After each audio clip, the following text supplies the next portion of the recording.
Concentration سے پڑھا اور پھر ذہن میں پرانے نالج کے ساتھ کوریلیٹ کیا، تو اب تمہارا ساتھی تم سے کنورسیشن کرے گا اس ٹاپک پر۔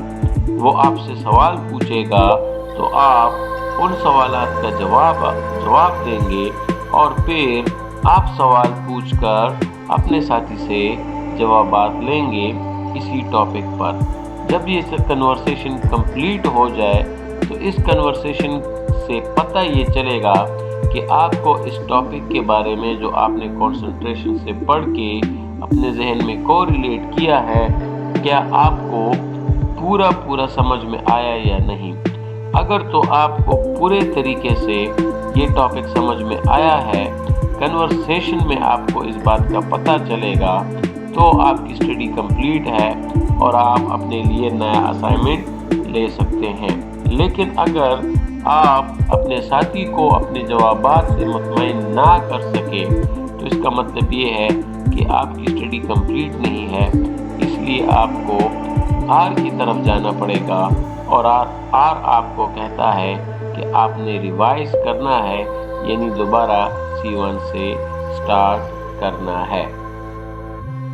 اس کے بعد ہمارے پاس گروپ میتھڈ میں 2 میتھڈ اور بھی ہیں جن کو ہم پروجیکٹس اور ڈسکشن میتھڈ کہتے ہیں۔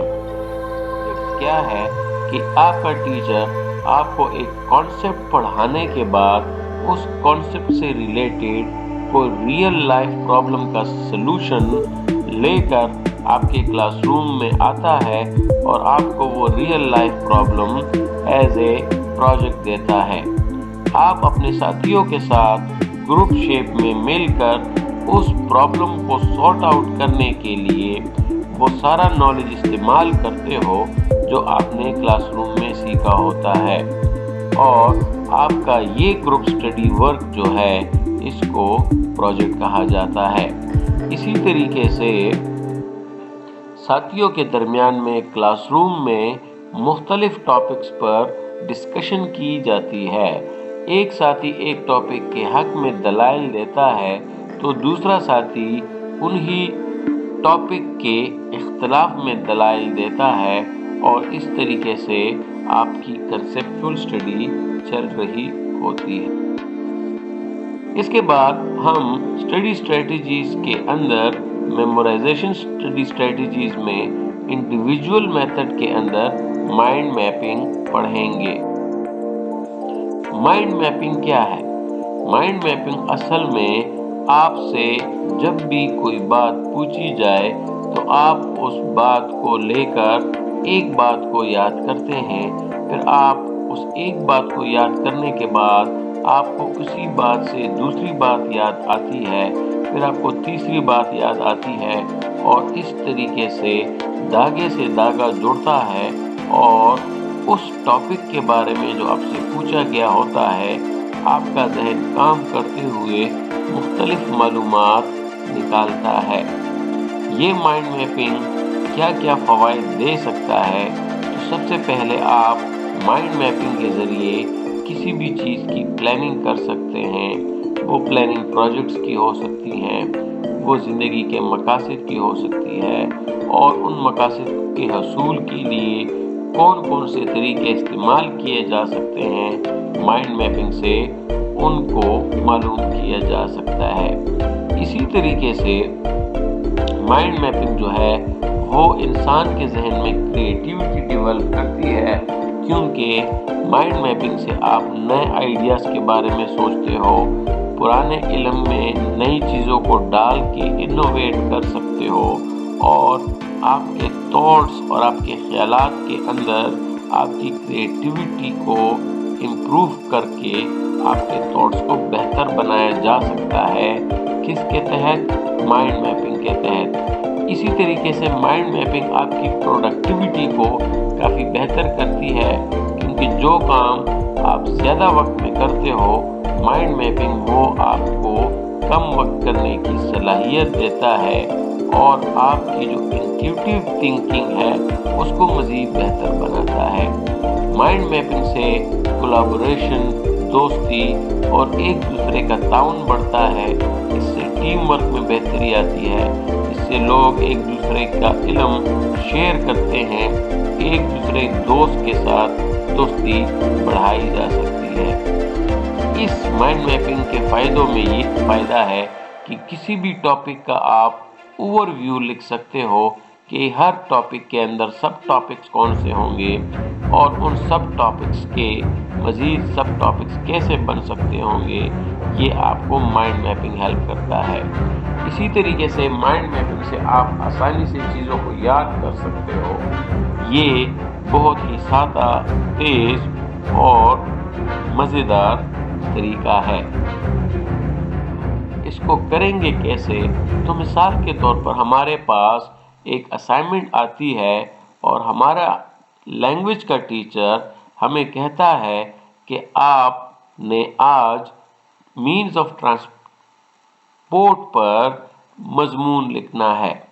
تو اب مینز آف ٹرانسپورٹ پر آپ کیا کیا لکھو گے، کون سے سب ہیڈنگز ہوں گے، کون سے سب ہیڈنگز کے سب ہیڈنگز ہوں گے، اور میں نے کس چیز پہ لکھنا ہے، کون سی چیز پہ نہیں لکھنا، یہ اب آپ نے سوچنا ہے۔ جب آپ اس طریقے سے سوچنا شروع کرتے ہو تو مینز آف ٹرانسپورٹیشن میں ہمارے پاس سمندر کی ٹرانسپورٹیشن بھی ہے، ہمارے پاس ہوائی سفر کے ذرائع بھی ہیں اور زمینی سفر کے ذرائع بھی ہیں۔ تو سب سے پہلے ہم کہتے ہیں کہ ہم سمندر سے ٹرانسپورٹ کر سکتے ہیں، ہم ہوا میں بھی ٹرانسپورٹ کر سکتے ہیں اور ہم زمین سے بھی ٹرانسپورٹ کر سکتے ہیں۔ اگر تو ہمیں سمندر سے ٹرانسپورٹ کرنا ہے تو ہمارے پاس شپس ہیں، بوٹس ہیں، سب مرینز ہیں اور مزید ہمارے ساتھ کشتیاں موجود ہیں۔ اسی طریقے سے اگر ہم نے ہوا سے ٹرانسپورٹ کرنا ہو تو ہمارے پاس جہاز موجود ہے، ہمارے پاس بلونز ہیں بڑے بڑے، ہمارے پاس ہیلی کاپٹرز ہیں۔ اسی طریقے سے اسی ایئر کے اندر اسپیس موجود ہے۔ جب ہم زمین کے اسپیس سے باہر نکلتے ہیں تو اس کے لیے ہمیں راکٹس اور اسپیس شپس جو ہے ہیلپ آؤٹ کر سکتے ہیں ٹرانسپورٹ کے لیے۔ اگر ہم لینڈ کے ٹرانسپورٹ کی طرف آتے ہیں تو ہمارے پاس کار، وینز، اسٹریٹ کارز ہیں، ہمارے پاس ٹرکس ہیں، ایمبولینسز ہیں، ہمارے پاس ٹیکسی ہے، بسز ہیں، ہمارے ساتھ ٹرینز ہیں، ہمارے پاس انڈر گراؤنڈ میٹروز ہیں، موٹر بائکس ہیں، ہمارے پاس بائیسیکلز ہیں، ہمارے پاس اسکوٹرز ہیں اور اسی طریقے سے مزید چیزیں بھی ہیں جس سے ہم لینڈ کے اوپر ٹرانسپورٹ کر سکتے ہیں۔ اب آپ سوچیں کہ ہمارے پاس مینز آف ٹرانسپورٹیشن میں 3 سب ہیڈنگز آئے اور پھر ہر سب ہیڈنگز کے 4 سے لے کر 8-10 تک کے مزید سب ہیڈنگز آئے، اور اگر ہم ہر ہیڈنگ پر 3 جملے بھی لکھ لیں تو اس طرح ہمارے پاس پورا ایک مضمون تیار ہو سکتا ہے اس مائنڈ میپ سے۔ اب ہم مائنڈ میپس کے اندر اب ہم میمورائزیشن اسٹڈیز کے اندر انڈیویجول میتھڈز میں نیمونکس کا میتھڈ سمجھیں گے۔ مثال کے طور پر ہمارے پاس برانچز آف فزکس میں جو برانچز ہیں وہ ہیں classical physics, modern physics, nuclear physics, atomic physics, geophysics, biophysics, mechanics, acoustics, ہمارے پاس optics, thermodynamics and astrophysics موجود ہے۔ اب اگر ہم ان برانچز آف فزکس کو یاد چاہیں تو ہمارے پاس مسئلہ کیا ہوگا کہ جب ہم میکینکس کو یاد کریں گے تو اکوسٹکس کو یاد کرنے کے بعد میکینکس کی ہیڈنگ بھول جائیں گے، اور اگر ان دونوں کو یاد کر لیں گے تو پھر ہمیں آپٹکس کو یاد کرنا پڑے گا، اور آپٹکس کو یاد کریں گے تو میکینکس اور اکوسٹکس میں ایک ہیڈنگ بھول جائے گی، اور اگر ہم یہ سارے ہیڈنگز یاد کر لیں گے تو ہم سے 6 ہیڈنگ یاد کرنے کے بعد ان 6 میں ایک نہ ایک ہیڈنگ بھولتی رہے گی، اور اگر ہم یہ سارے کے سارے ہیڈنگز یاد کر لیں تو درمیان میں کبھی ایک ہیڈنگ تو کبھی دوسری ہیڈنگ بھولتی رہے گی۔ لیکن اگر ہم ایسا کریں کہ ان تمام ہیڈنگ سے ان کے الفاظ کے پہلے جو لیٹرز ہیں وہ لے لیں، جس طرح میکینکس میں سے ایم